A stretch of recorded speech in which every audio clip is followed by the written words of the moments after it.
పవన్ కళ్యాణ్ ఈ మధ్యకాలంలో తీవ్రమైన అనారోగ్యానికి గురయ్యాడు. ఫలితంగా ఆయన కమిట్ అయిన సినిమాలను పూర్తి చేయడం లేదు. మరోపక్క ప్రభుత్వ కార్యక్రమాల్లో కూడా ఒకప్పటి దూకుడుని చూపించడం లేదు.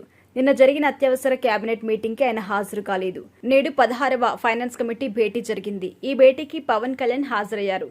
కానీ ఆయన చేతికి సెలైన్ బాటిల్ ఆనవాళ్లు చూసి ఫ్యాన్స్ కంగుతున్నారు. హరిహర వీరమల్లు షూటింగ్ ని ఆయన పూర్తి చేయాల్సి ఉంది. కానీ వాయిదా పడింది. కేవలం 4 రోజుల డేట్స్ ఇస్తే షూటింగ్ అయిపోతుంది. ఇవ్వడానికి ఏం సమస్య నీకు? అభిమానుల్ని, నిర్మాతల్ని ఇంకెన్ని రోజులు టార్చర్ చేస్తావంటూ అభిమానులు కూడా మండిపడ్డారు. కానీ నేడు విడుదలైన ఫొటోస్తో ఆయన చేతికి ఉన్న సిరెన్ బాటిల్ ఆనవాళ్లు చూసి చల్లబడ్డారు.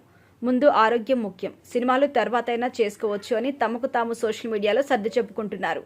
ఇంతకీ పవన్ కళ్యాణ్కి ఏమైంది? అకస్మాత్తుగా ఎందుకు ఆయన ఈ స్థాయి అనారోగ్యానికి గురయ్యాడు అనేది ఇప్పుడు మనం వివరంగా తెలుసుకుందాం. పవన్ కళ్యాణ్కి చిన్నతనం నుండి స్ఫూటం అనే లంగ్ సంబంధిత వ్యాధి ఉంది.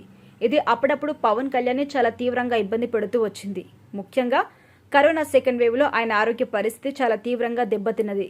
అందుకు కారణం ఈ స్ఫూటం సమస్య ఉండడం వల్లనే అట. ఫిబ్రవరి నెల నుండి పవన్ కళ్యాణ్కి ఈ సమస్య మరింత తీవ్రమైంది. దీంతో ఆయన ప్రతిరోజు ట్రీట్మెంట్ తీసుకుంటూ వస్తున్నారు. ఆరోగ్యం ఇప్పుడిప్పుడే కుదుటపడడం మొదలైంది. కానీ మార్క్ శంకర్కి సింగపూర్లో అగ్ని ప్రమాదం జరిగింది అనే విషయాన్ని తెలుసుకొని ఆయన 4 రోజుల పాటు సింగపూర్లోనే ఉండిపోయారు. అంతకుముందు 2 రోజులు ఆయన మన్యం జిల్లాలో పర్యటించారు. అంటే ట్రీట్మెంట్కి దాదాపుగా వారం రోజుల గ్యాప్ వచ్చింది. దీంతో మళ్లీ జ్వరం తిరగబడిందట. ప్రతిరోజు డాక్టర్ల పర్యవేక్షణలోనే పవన్ అడుగులు వెయ్యాలి.